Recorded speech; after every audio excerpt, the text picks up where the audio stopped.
2009, the city helped nearly 100,000 people set up a new business. But just a few years later, more than 90% of the companies have failed. Now, earlier, my colleague Lin Yijing talked to Tang Jun, the former CEO of Microsoft China, about career planning. Thank you very much for agreeing to this interview. Let's start with, where it all begins, Microsoft, because that, as in where you started your career as the professional manager, you had a rather important spot in Microsoft headquarters, and you won the Microsoft Bill Gates Award, you won the Top Honor Award, and you were appointed the president of Microsoft China. So why do you think, what qualities of yours made you stand out from the crowd, especially when the crowd is mostly, like your American peers? I worked extremely hard.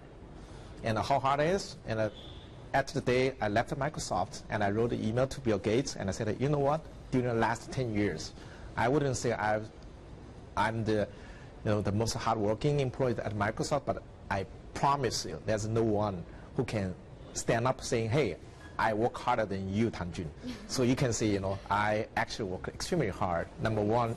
And then number two, even in the American society, I try to leverage the culture difference between the American culture, Japanese culture, and my Chinese culture. Okay, and I will try to manage this kind of a culture integrated into the Microsoft culture. And I had a very good communication with the peers, the managers, and whoever so I have opportunity to work with.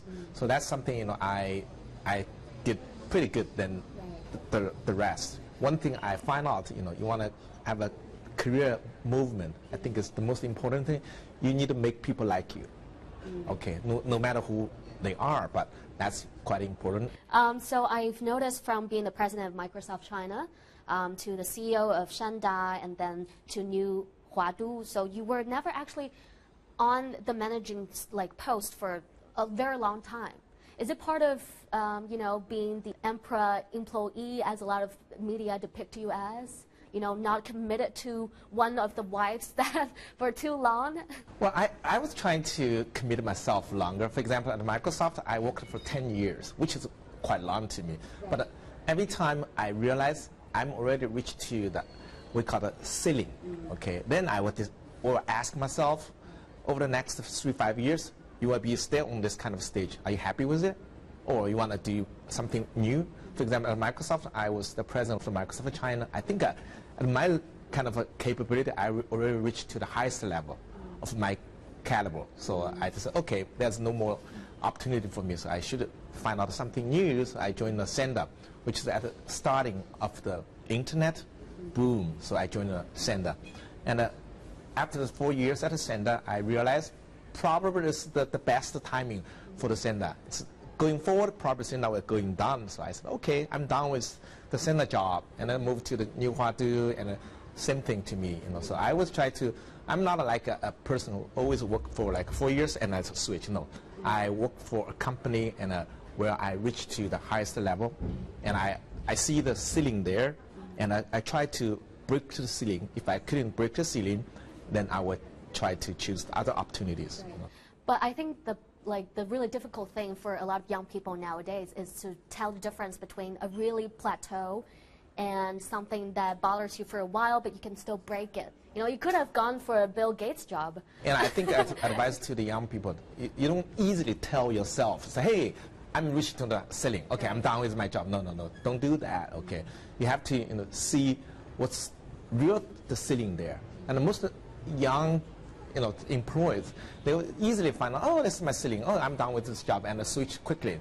I wouldn't recommend them to do it at all, and you will never reach your career highs. How do you see nowadays general situation of Chinese professional managers in the country?